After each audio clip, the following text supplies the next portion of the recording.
Welcome to Thoughts and Teens in Focus. I'm at the School of Achievement First, Brooklyn High School. And here with me is the principal of the school. He is no other than Mr. Paul Adler, and he is the principal of this great big school, this Achievement School. And today we are here because it is the senior signing day for class 2013 who is going off to college in the fall.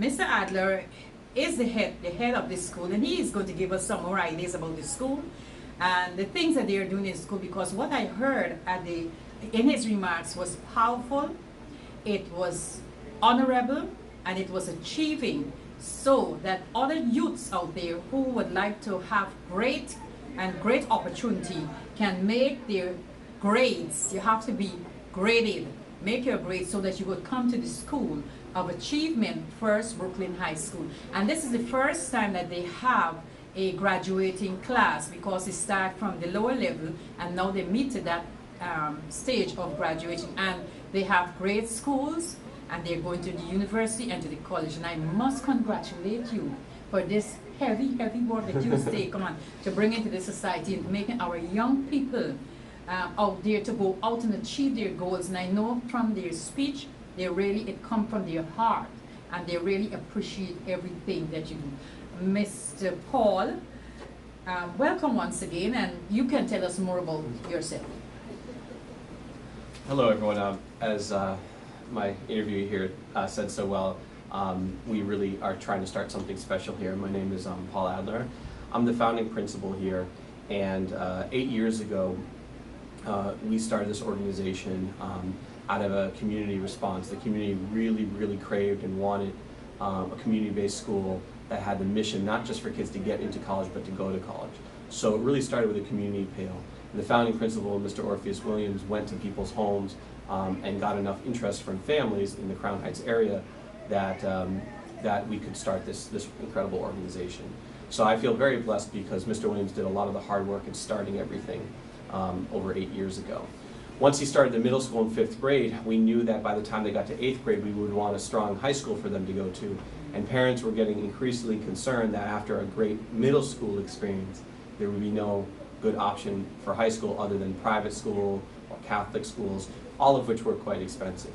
So I was fortunately hired to start our high school and to continue the path.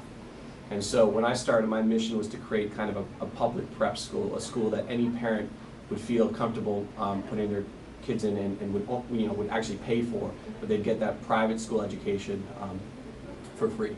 And so we started this school 4 years ago with just a 9th grade, and we weren't even in this beautiful building yet. We were over on Herkimer Street in a sharing space. And right away our mission in communicating to the kids is that this is their mission. We can say how important college is, but we had to invest them in why this is important. So the first year was all about what is your mission in life, what is your vision for yourself, what career do you want, and that became like a guiding philosophy for them every single year here. So we're very blessed to see all of them now going off to college, great colleges, competitive colleges.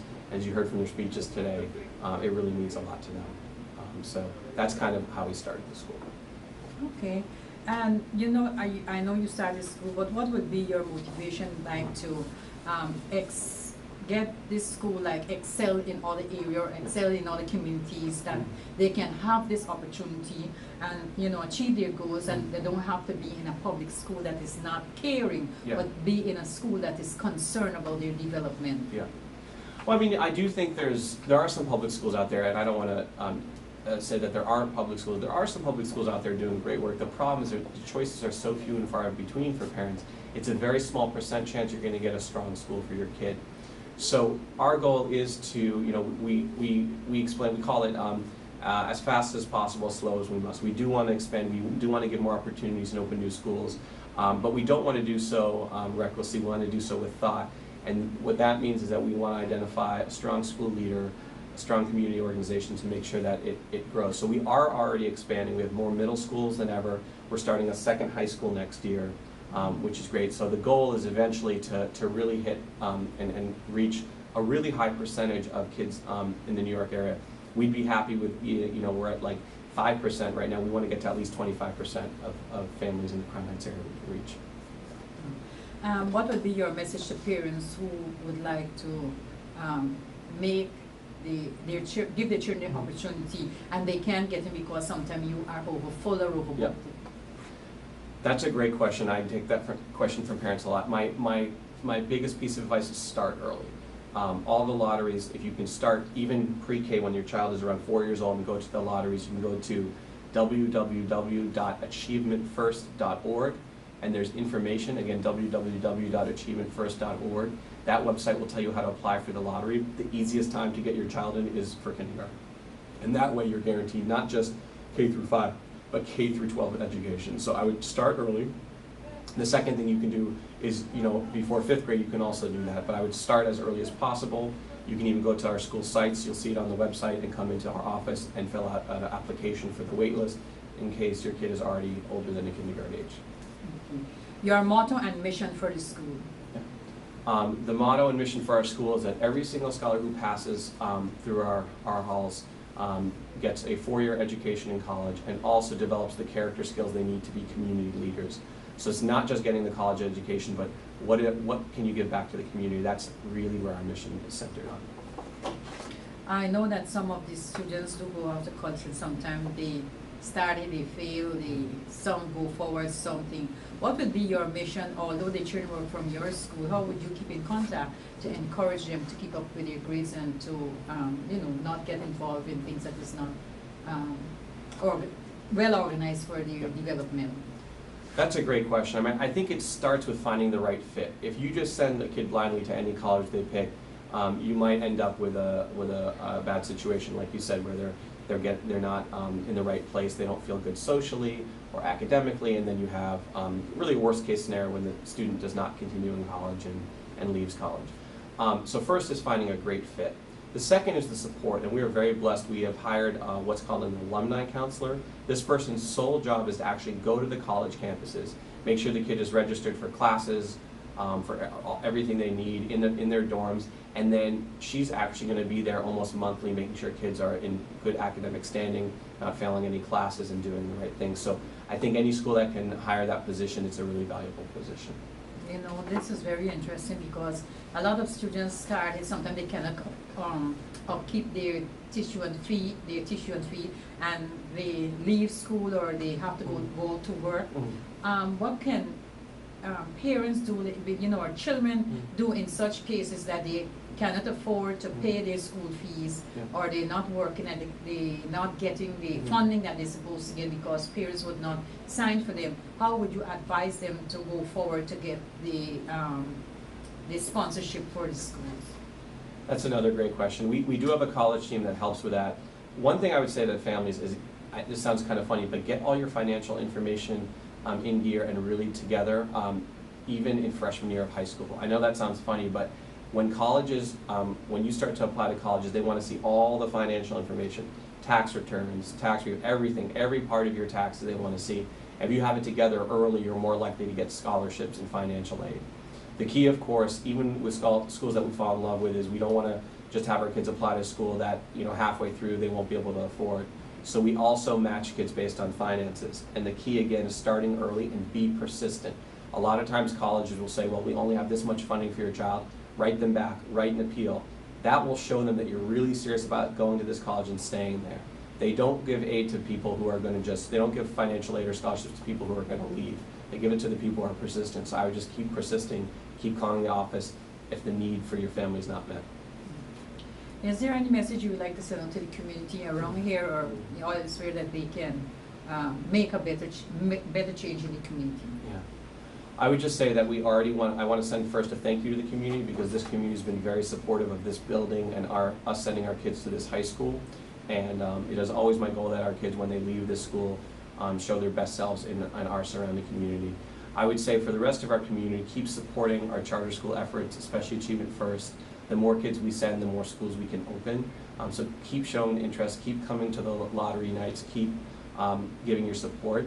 And my message to you is, if you have high expectations for your kids, which I know you do, we can match those and allow you to feel like your kid is cared for with the utmost love and high expectations here.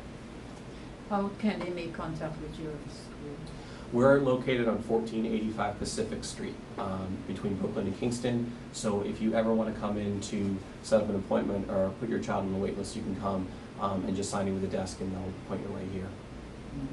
Well, thank you very much. I know this evening it was a wonderful evening sitting here and listening to this speech of the children that made you well taught, because I deal with children for a very long time, and sometimes you bring them to a program and you write something and they just cannot read it, and you write something and they cannot pronounce it, although they have all these words, big words in the mouth, yet still their reading ability is very poor. Sometimes we say they just read what they see, but they cannot read to understand or to know what they are reading. Something like that, the reading part of children is very much important, because yes, they can read what they see, but they cannot spell to read a word. Yeah. And that is the difference between reading, because they see it and they read it, but when you call it out for them to read, they cannot read it. Yes. So Yeah. I'm glad that you have a Good. foundation like this that is working in the community Good. for betterment and help to take off some of our young people off the streets, crimes and the gangs, and a school like this is making it wonderful. Thank you once again. Thank you so Well, much. thank you Thank for you. inviting me to be a part of Thank this you. program. Thank you for coming. Okay, thank you. Just sit Thank down. you. Welcome to Thoughts and Teens in Focus. I'm still at the School of Achievement First Brooklyn High School. I'm here and I'm speaking with Mr. Orpheus Williams. He is the middle school principal. He will tell us some more about his school and what he's doing in his district with his school, because the senior signing day is not part of his class, but he will give us some information about his class and how it works in the community. Welcome again to Thoughts and Teens in Focus. Thank you so much. So, as you said, for this graduating class of seniors, I was their middle school principal, so I was the introduction for them to Achievement First when they were in 5th grade. So when they were 9 or 10 years old, they won the lottery and they won the spot into that incoming 5th grade class, the class of 2017. Okay. Okay. So I'm getting confused with the middle school, the class. Would you break it down or explain it to us so that we can understand? Because some people might say, what's he talking about? So. Absolutely, absolutely. So they started with Achievement First in 5th grade. Okay. So they left their 4th grade school, at the end of their 4th grade year, and joined us in the middle school level. Middle school is just grades 5 through 8. So I was the principal for them for those 4 years of middle school. Then when they transitioned to the Achievement First Brooklyn High School, it started in 9th grade, and that's 9 through 12. And right now they're seniors, they're graduating seniors. So a combination of Mr. Adler, the high school principal, and myself have been with them for the past 8 years. Okay, so I see it was the middle school, and the middle school become a high school. Yes. And now we have the graduating students. What would be your mission to make the middle school more in other communities, or to I know that trying to get into the school might be a tough task, and parents may want to have their children into the school because of the projects you run here, the purpose, the opportunities that they get here. I know it's a lottery school. Yes. So is there any intention of making the school bigger or extending it, or to have more schools in the community so that children could participate in the program? Yes. So there are several charter management organizations, CMOs, in Brooklyn now and throughout the city. Achievement First is one, and they're all expanding the number of schools that they're going to offer spots for children. So I would suggest parents to do their research in their community and in their surrounding neighborhoods of new schools that are opening, because there are new schools opening every year, and to apply to as many schools as possible. That's the first step. But the second step is to visit the schools that they apply to. Because everyone is a little bit different, even though they might share some part of their name. You want to meet the principal, you want to meet parents that send their children there.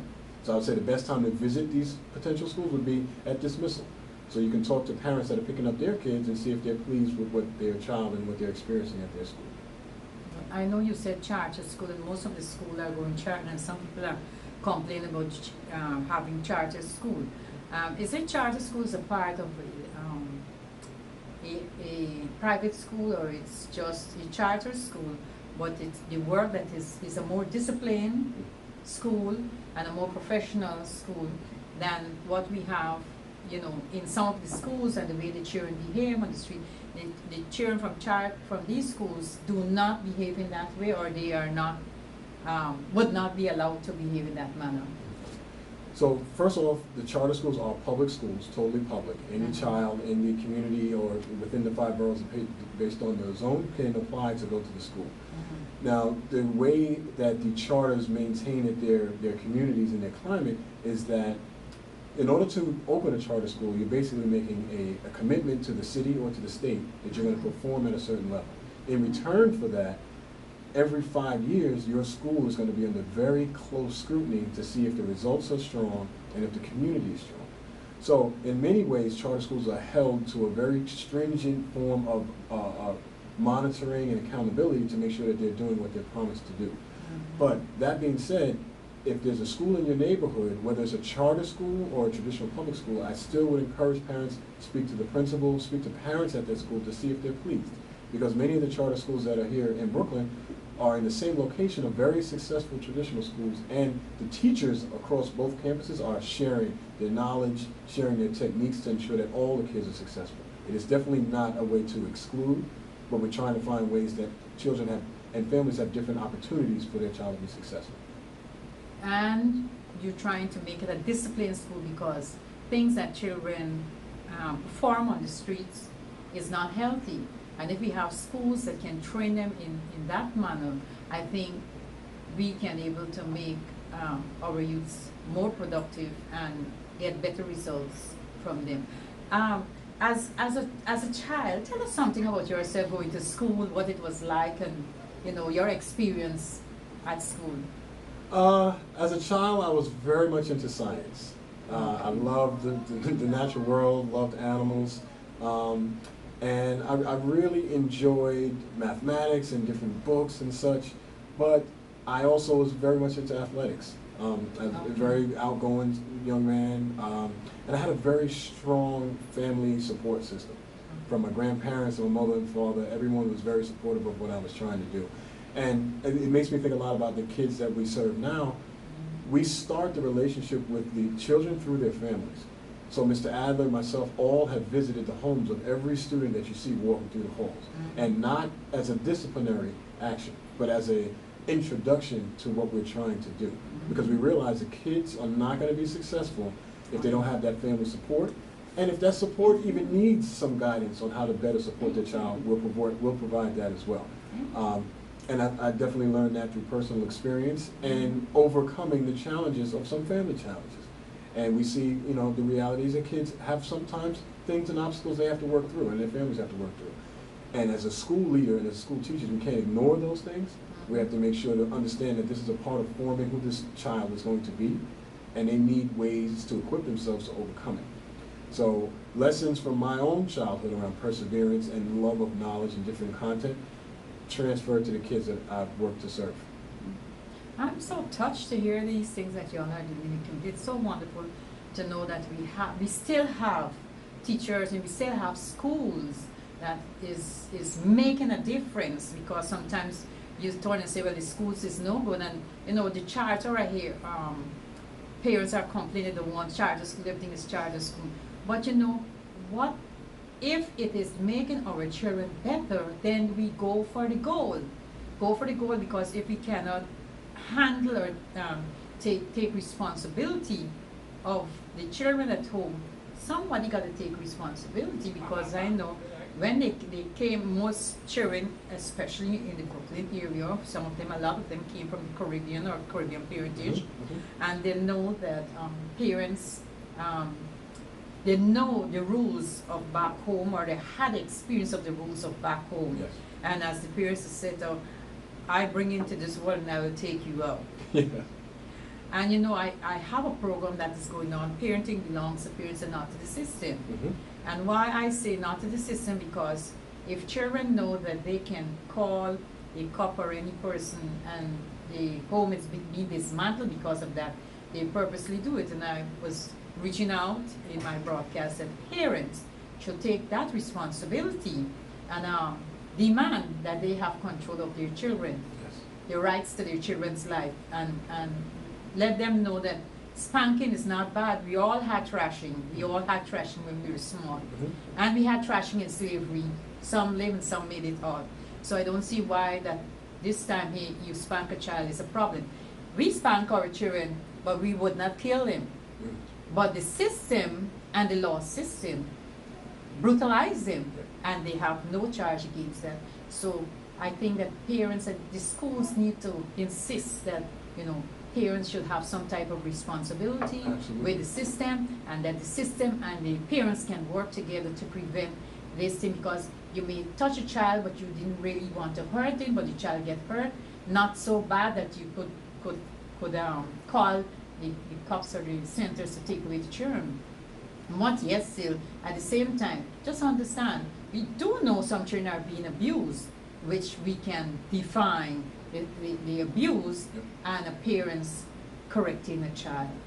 So thank you once again for that, for your message, and what will be your take of giving your views and your message about the community and the work in the community, and, you know, the way out of the situation of the gang violence and what's going on in the community. So when I think about each family that I've spoken to and that Mr. Adler has done here at the high school, we always said as adults, we can disagree as the school and the parent behind closed doors what's in the best interest of the child. And we're supposed to. You're the parent, you're the first teacher, I'm the principal, I'm the teacher, I'm the one that's extending your lessons. But as long as when we come out from behind that door that we have a united, consistent message for the child, then we're going to be successful. Because the child is going to see that the people that care for me at home are communicating the same way to people at school who also care for me, so I can trust them. And by the time they reach high school, they start to learn to trust themselves. Because we all know as adults, the teachers and the parents, when they're 13, 14, 15 years old, when they cross into 16, they're not doing and performing for us anymore. They're doing it for themselves. So we have to make sure to give them a consistent message up until that day when they start to perform for their own interests and their own beliefs. And that's what we're trying to develop. Well, thank you, Mr. Help me with your name. Williams. Mr. Williams. For this great achievement that you all are making at this achievement, and I see the word achievement and it's very good. Achievement First Brooklyn High School. Yes, I hope it will continue. I know it can be first. After the next 4 years it will be second. But he'll keep it as first. So this is a wonderful school, a wonderful work. If I had to go back to school, this is a school that I would have chosen, because I would like the teachers to visit my home and see what's going on, and whatever help they can do, I will able to give. Thank you once again for being on Thoughts and Things program. Your words and your views were very interesting, and I know that our viewers will find it very, very, very much important and inspiring to make a better way of your ideas. Well, thank you. Thank you very much. Thank you once again.